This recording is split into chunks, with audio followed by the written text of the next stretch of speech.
Feeding മദേഴ്സിനും and new മദേഴ്സിനും വേണ്ടിയിട്ട് നിഷസ് specially introduce ചെയ്യുന്ന ഒരു ക്രിസ്മസി വൈബൊക്കെ തരുന്ന ഒരു ബ്യൂട്ടിഫുൾ കുർത്തയായിട്ടാണ് കേട്ടോ നമ്മളിന്ന് വന്നിരിക്കുന്നത്. ഇതാണ് നമ്മളൊരു ലൈൻ കട്ടിലാണ് കേട്ടോ ഈ കുർത്ത ചെയ്തിരിക്കുന്നത്. അത് ഫ്രണ്ട്സ് ആയിട്ടുള്ള ഒരു ഫീഡിംഗ് സിപ്പൊക്കെ കൊടുത്തിട്ടുണ്ട്. മെറ്റീരിയൽ വരുന്ന ഒരു പ്രീമിയം സോഫ്റ്റ് കോട്ടൺ ആണ്. ക്രിസ്മസിനും ഡെയിലി വെയർ ആയിട്ടൊക്കെ നിങ്ങൾക്ക് യൂസ് ചെയ്യാൻ പറ്റുന്ന, പാർട്ടി വെയർ ആയിട്ടും യൂസ് ചെയ്യാൻ പറ്റുന്ന ഒരു ബ്യൂട്ടിഫുൾ കുർത്തയാണ് കേട്ടോ.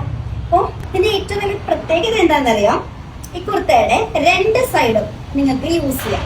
അതായത് ഫീഡിംഗ് മദേഴ്സിനാണെങ്കിൽ ഇതിന്റെ ഈ സൈഡ് നിങ്ങൾക്ക് യൂസ് ചെയ്താൽ ഇത് സിപ്പാണ്. അപ്പൊ നോൺ ഫീഡിംഗ് ആയിട്ടുള്ളവർക്ക് ഇതിന്റെ ബാക്ക് സൈഡും നിങ്ങൾക്ക് ഫ്രണ്ടിലാക്കി യൂസ് ചെയ്യാം. വൺ സൈഡ് പോക്കറ്റും അവൈലബിൾ ആണ്. സൈസസ് വരുന്നത് medium, large, XL, double XL and triple XL ആണ്. Bye by.